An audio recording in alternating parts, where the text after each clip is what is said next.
Here's something most people understand far too late. A salary is designed to keep you operational, not independent. You can earn six figures and still find yourself counting the days until the next paycheck. That isn't a personal flaw. It's structural. The system rewards ownership, not effort. If you scan the Forbes rankings, you won't see categories for hardest worker or most overtime logged. You'll see founders, investors, and landlords, individuals who own assets that generate value while they sleep. Take Jeff Bezos. He didn't become wealthy because a company paid him generously.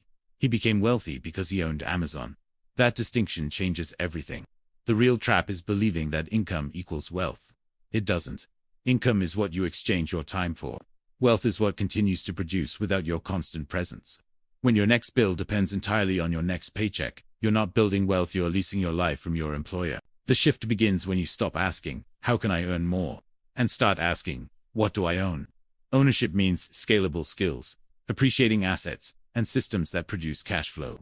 Until you own something, something else owns you, your rent, your car payment, your credit card balance.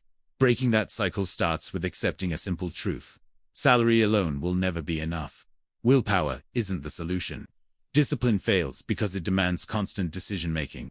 Every day you're choosing between saving and spending, investing and postponing. That's exhausting. Systems win because they remove the decision entirely. The wealthiest individuals don't rely on superior willpower. They rely on superior structures. They automate, they allocate. They decide once and let the machine run. That's the logic behind the 2010-6010 framework. It isn't about instantly earning more. It's about directing what you already earn with intention. 20% is dedicated to growth investments, skills, assets that multiply.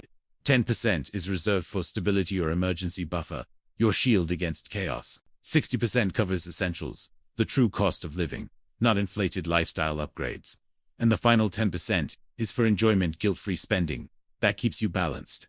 This structure works whether you earn $2,000 a month or $10,000. The percentages scale. The discipline remains. Most people do the opposite. They spend first, save whatever remains, and rarely invest. This system reverses that order.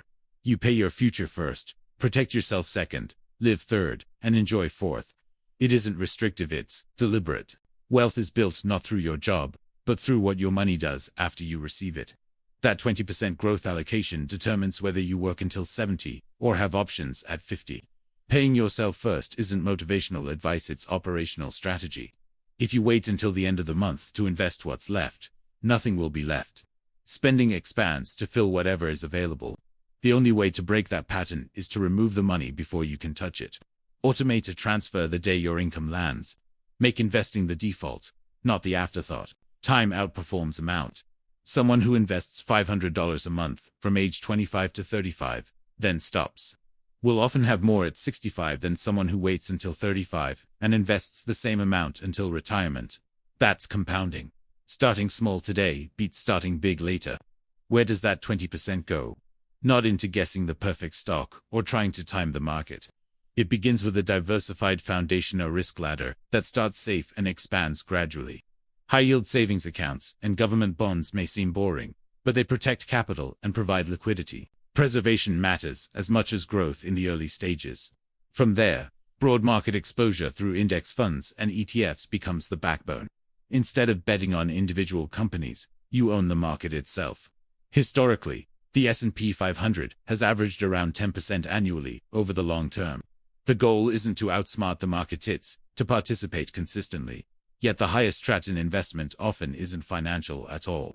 It's you. High-income skills accelerate wealth faster than most assets. If Daniel learns copywriting, sales, coding, video editing, or digital marketing, a $2,000 course that increases his earning power by $20,000 per year delivers a return few stocks can match. Skills compound income. Real estate exposure can come through REITs, allowing ownership in property portfolios without becoming a landlord. Dividends flow from rent, and appreciation builds over time.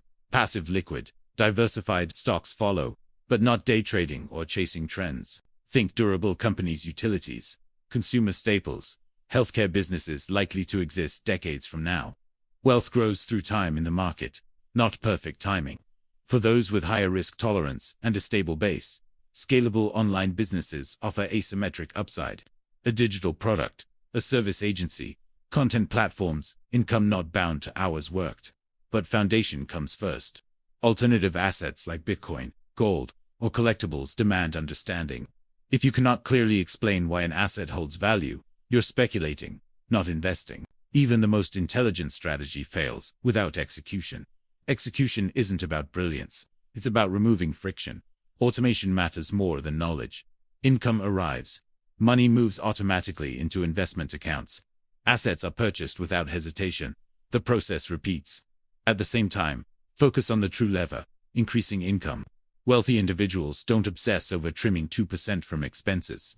They concentrate on raising income by 20%, 50%, even 100%. Higher value skills, negotiated raises, additional income streams will amplify the system. A structured plan on $4,000 per month is solid. The same plan on $8,000 transforms your future. Many people think they suffer from a money problem. In reality, they suffer from a stability problem.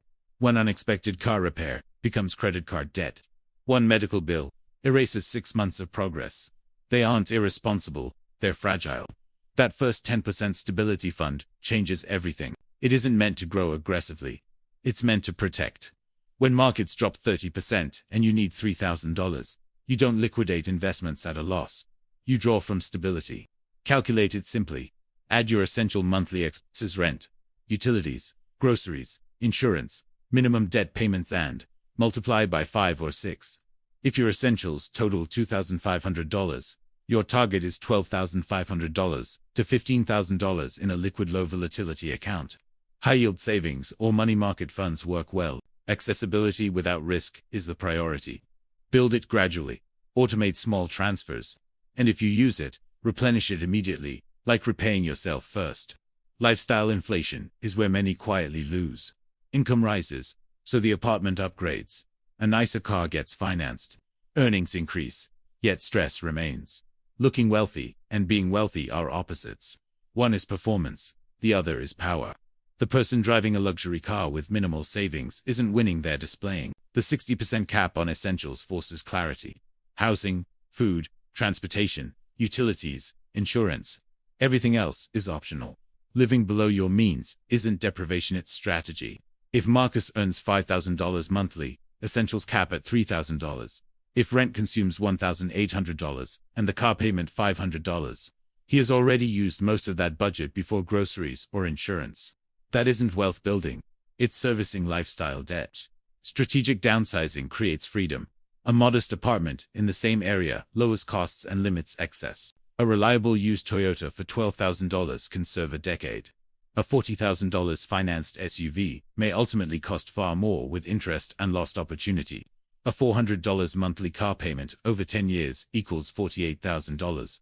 Invested at 8%, it becomes roughly $73,000. The decision isn't about car preference, it's about freedom. Spending systems matter here as well. Wait 48 hours before non-essential purchases over $100. Use cash for discretionary categories. Adopt intentional buying rules. Only purchase what you've wanted for 30 days and that replaces something you already own. The aim isn't to appear broke, it's to understand that every dollar spent on ego subtracts from autonomy. Still, cut too aggressively and resentment builds. Extreme restriction leads to burnout and impulsive spending. That's why the final 10% exists. It ensures sustainability. A dedicated enjoyment fund separate, clear, growing with your income supports. Experiences that bring joy. Concerts, travel, dinners with friends. Hobbies, no guilt, no justification. Experiences endure longer than objects. A weekend trip becomes a story retold for years. A gadget fades into clutter within weeks. When pleasure is intentional, impulse declines. Spending decreases overall because it becomes purposeful. Over time, growth compounds. Skills multiply income. Assets appreciate. Momentum builds quietly. Stability protects you from derailment. Enjoyment sustains your energy. You aren't waiting miserably for some distant freedom, you are living now while constructing options for later. Wealth develops quietly. No need for financed luxury or external validation. Real wealth is optionality, the ability to say no, to take calculated risks, to work by choice rather than necessity. This system doesn't promise overnight transformation. It promises inevitability. Follow it consistently, and remaining broke becomes increasingly unlikely.